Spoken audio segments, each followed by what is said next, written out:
সরকার যে আসল সরকার আসার পর থেকে জীবনের সঙ্গে আগরতলা শহরের উন্নয়নের কাজ শুরু হয়েছে এবং বিশেষ করে আগরতলাকে সুন্দর পরিচ্ছন্ন রাখার ক্ষেত্রে যা যা ব্যবস্থা গ্রহণ করা বা উদ্যোগ গ্রহণ করা আমাদের থেকে আমরা বিগত 4 বছর থেকে আজকেও আমাদের আগরতলা শহরে যে সকল রেস্তোরাঁ হোটেল আছে তাদের যে তৈরি করা আবর্জনা যে আবর্জনাগুলো সেগুলোকে সুন্দরভাবে সুচারুভাবে নিয়ে ডাম্পিং ইয়ার্ডে আমাদের যে প্রসেসিং সেন্টারে যেমন প্রসেসিং নেওয়া যায় সেগুলোকে আমরা 7টি অটো ট্রেন আজকে আমরা চালু করেছি আনুষ্ঠানিকভাবে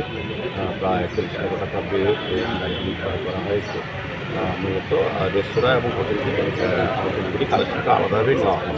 এমনিতেই সমস্ত গাড়ি দিয়ে আমরা আবর্জনা কালেকশন করি কিন্তু স্পেসিফিক ওই হোটেল ইন্ডাস্ট্রির জন্য ওই গাড়িগুলি ব্যবহার করা হয়। 3টি মিনি সুপার সাগার তৈরি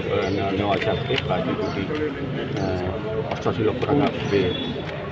3টা সেট 12টা গাড়ি আছে এর মধ্যে এটি ছোটো ছোটো গলিতে যাতে আবর্জনা পরিষ্কার করা হয় সেই জন্য এই গাড়িগুলি ব্যবহার করা হয়। স্বাভাবিকভাবে আমাদের সারা আগরতলায় আবর্জনা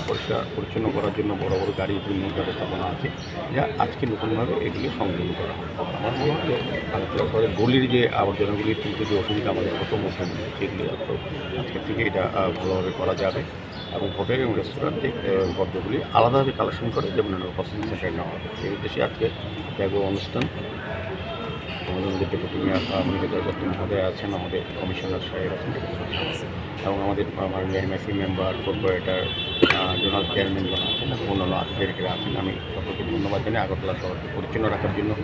আমাদের কর্পোরেটর সহ আমাদের আধিকারিকরা আমাদের সাফাই কর্মী নিয়মিত কাজ করে যাচ্ছেন। আমরা শহরবাসীকে আশ্বস্ত করতে চাই আগরতলা শহরে সুন্দর নাগরিক পরিষেবা প্রদানের ক্ষেত্রে আগরতলা মিউনিসিপ্যাল কর্পোরেশন দিনরাত অভিযান চালু করেছে মানুষের সার্ভিস সহযোগিতা চাইছে। আধুনিক বিজ্ঞানসম্মতভাবে আগরতলা শহরকে সুন্দর যাতে রাখা যায়, পরিচ্ছন্ন রাখা যায়, যানজটমুক্ত করা যায় সেদিকে লক্ষ্য রেখে আগরতলা মিউনিসিপ্যাল কর্পোরেশন